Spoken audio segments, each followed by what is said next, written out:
Il y a quelques années, cette assemblée a eu à se prononcer sur le port du voile à l'école. Sur le port du voile à l'école. Sur le port du voile à l'école.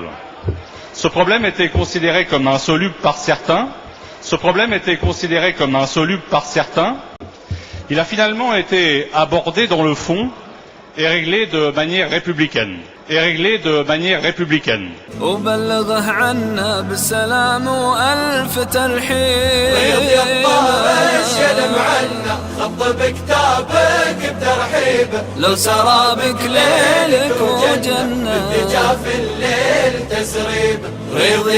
Monsieur le député, pouvez-vous nous dire ce que représente selon vous le port de la burqa aujourd'hui ? Écoutez, ce que j'ai assez souvent considéré dans ma ville et dans ma circonscription, à Argenteuil, un peu une provocation. C'est comme ça que je l'ai reçu, c'est comme ça que beaucoup de mes compatriotes le reçoivent.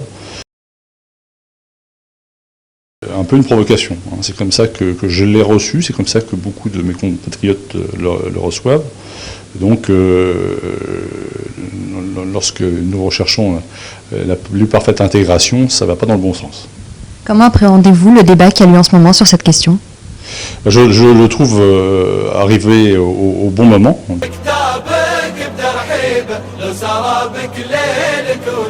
Vous avez été vous-même confronté à des cas de femmes qui arrivaient voilées, qui portaient la burqa dans votre...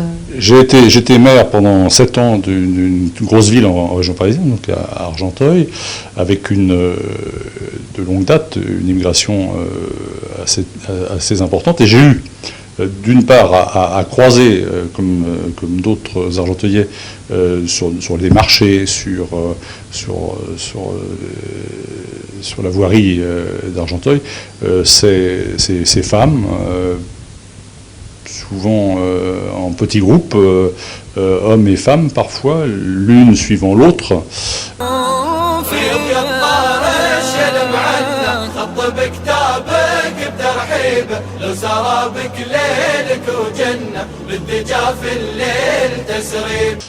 Mais aussi j'ai eu à constituer des dossiers de naturalisation, puisque le préfet du Val d'Oise me donnait pouvoir de transmettre les papiers des nouveaux Français. Et j'ai eu 3 fois une provocation de femmes qui sont arrivées avec la nouvelle nationalité française, totalement en noir, et je trouvais que ce n'était pas un bon signe d'intégration. Donc j'ai refusé ces 3 fois-là de donner les papiers. Malheureusement, je crois qu'elles ont fini par les avoir, mais je crois que là aussi, c'est pas de mon fait, l'élu a refusé, mes services ont refusé, mais il y a toujours quelqu'un en France pour une bonne âme pour céder quand même à ce type de chantage.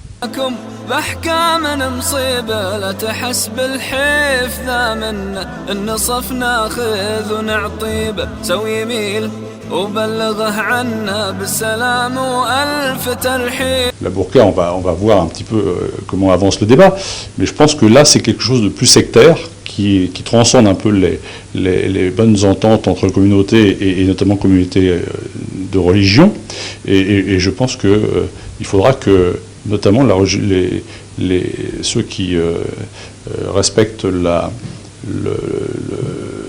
religion musulmane de longue date puissent nous aider à faire eux-mêmes la différence entre ceux qui sont véritablement intégrés et ceux qui refusent l'intégration. Donc je crois que ça passera avant tout par eux, aidés par les élus, de façon à ce qu'ils puissent avoir les mains le plus libres possible. Et je pense que ça passe surtout par le monde musulman déjà intégré.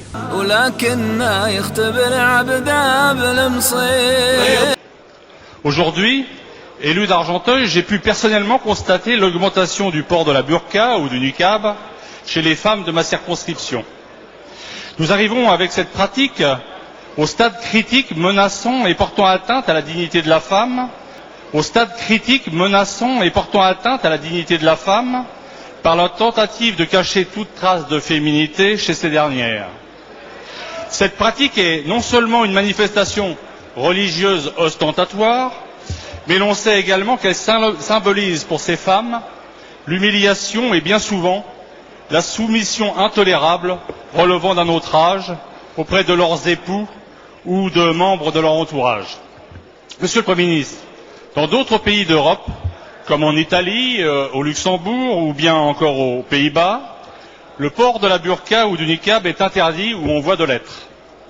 Le président de l'Assemblée nationale, après l'intervention du président de la République à Versailles, il y a quelques jours, a décidé la création d'une mission d'information parlementaire formée de tous les groupes de notre Assemblée. Monsieur le Premier ministre, la France, pays des droits de l'homme, ne peut tolérer une telle pratique, ne peut tolérer une telle pratique, ne peut tolérer une telle pratique.